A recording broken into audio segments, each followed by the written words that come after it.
সারা বাংলাদেশের যদি আমরা আজকে তো খেলোয়াড়দের এই বিষয়টা হয়েছে, এটা সারা বাংলাদেশের নারীদের একটা মানে চিত্র, যারা ভালো ভালো কিছু করতে চায় বা উপরে দিকে করতে তাদের যার যে স্বপ্নটাকে পূরণ করতে চায়, সেই জায়গাগুলো থেকে তারা সেক্সুয়াল হ্যারাসমেন্টের শিকার ম্যাক্সিমাম ক্ষেত্রেই হচ্ছে। দু একজন হয়তো নিজেদের গার্ডস নিয়ে, নিজেদের ফ্যামিলি ব্যাকগ্রাউন্ড নিয়ে বা নিজেদের আগেকার কোনো ফ্রেন্ড সার্কেল বা কারোর সাপোর্টে তারা হয়তো এগিয়ে যাচ্ছে, এই খুব কম। এই যে খেলোয়াড় যারা আসে তারা সাধারণত কিন্তু প্রত্যন্ত অঞ্চল থেকে এরা আসে। আপনার শহরকেন্দ্রিক মেয়েরা কিন্তু খুব কম।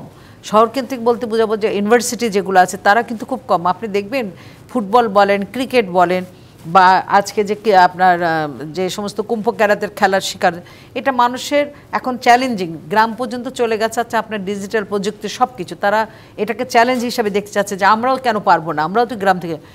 এখানে কিন্তু ওই গ্রামের কিন্তু কোচ যারা আছে, তাদের স্কুলের টিচাররা, তারা কিন্তু অনেক কষ্ট করে তাদের খেয়ে না খেয়ে, আমরা গল্প শুনি, আপনাদের মিডিয়ার মাধ্যমেই শুনি যে তারা আজকে এই পর্যায়ে নিয়ে এসছে। কিন্তু যখন তারা একটা জায়গায় আসে, জাতীয় পর্যায়ে, যেখান থেকে তাদেরকে আরও ভালো কোথাও নিয়ে যাবে, সেখানে এসে তারা বড় ধরনের একটা হোঁচট খাচ্ছে।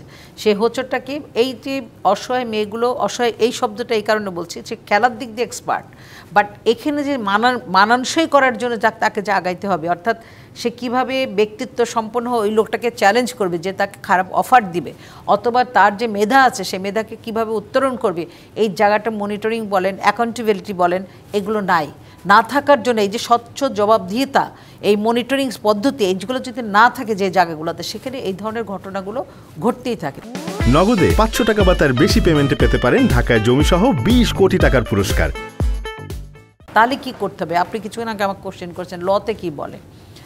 কিছুক্ষণ আগে উনি বলেছেন যে অলরেডি বলা আছে যে কত পার্সেন্টেজ মেয়ে থাকতে হবে একটা ফেডারেশনে। উনি বলেছেন যে বাইরে যেতে হলে পারে কে যাবে, কোচ যাবে, মেয়ে যাবে, কে যাবে, সব কিছু বলা আছে। থাকার পরে কেন এটা হচ্ছে, কেন এই হ্যারাসমেন্ট? আজকে এই মেয়েটা আজকে রেপের শিকার হয়ে ধরেন একটা মামলা হয়েছে, আমরা সমস্ত সবাই সেখানে বসলাম, কিছু কথা বললাম, ধরেন আরেক মাস পর আরেকটা ঘটনা ঘটবে, তখন এটা চাপা পড়ে ও তখন আর এক দিক দিয়ে চলে যাবে।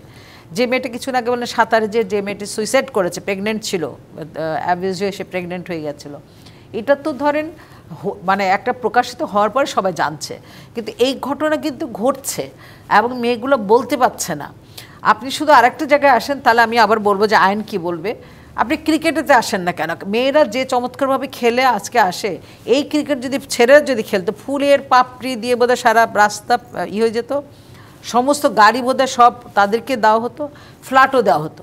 কিন্তু এই মেয়েগুলো ঝুলতে ঝুলতে বাসে করে তারা গ্রামে ফেরত গিয়েছে। অনেক বলার পর, লেখার পর, মিডিয়াতে সোচ্চার হওয়ার পর হয়তো তাদেরকে এর পরবর্তী আমরা দেখেছি যে তাদেরকে কিছুটা সাপোর্ট করা হয়েছে যে করার জন্য।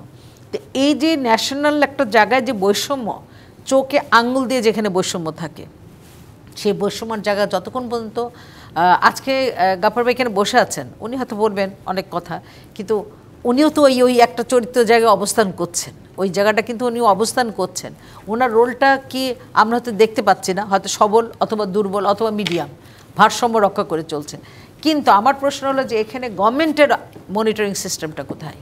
সেখানে যদি গভর্নমেন্টের ক্রীড়া পরিষদ, ক্রীড়া মন্ত্রণালয় যদি বলে যে এখানে আমি মেয়েদেরকে দেখতে চাই, যে 40% মেয়ে কোথায়, যারা গিয়েছিল যে মানে একটা জিও নিয়ে যে চলে গেল, তারা 30 জনের ভিতর, আর বাকিগুলোকে চেয়ারগুলো নিয়ে গেছো, চেয়ারগুলো দেখাও, আমাকে মিলাই দাও এখানে, তাহলে পরে কিন্তু এই জিনিসটা হয় না, এটার একটা থাকে। আর একটা জিনিস হচ্ছে এইটার ধরলাম হলো না, তাহলে পরে কী করতে হবে? তাহলে হয়তো আমরা হিউম্যান রাইটসের পক্ষ থেকে যারা আছে তারা, অথবা ওই যে ভিকটিম আছে তারা, যে কোনো একজন পক্ষ থেকে আমরা লিগাল নোটিশ দিয়ে তাদের কাছ থেকে জানতে চাইতে পারি প্রথম দিকে যে অবস্থানটা জানাও, ব্যাখ্যা করো, কারণ তত্ত্ব অধিকার করা হয়েছে। মানবাধিকার কমিশনের পরিচালক নিজেই সৌমোটো দিয়েছেন এই জুজুৎসুর ব্যাপারে। না, ওটা দিয়েছে, সৌমোটো দিয়েছে, কিন্তু উনি মামলা করতে পারবেন না। কিন্তু উনি মামলা করার জন্য আমরা একটা রিড করতে পারি আসলে ওভারঅল পজিশনটা কি অবস্থা আছে, আমরা সেটা দেখতে চাই। তার মানে এমনও একটা সুযোগের জায়গা এখানে আছে যে তারা যদি কোনোভাবে এই ধরনের কিছু বোধ করে, তাহলে আপনাদের কাছে আসলে আমরা সেটাকে সেটা সুযোগ নেবেন।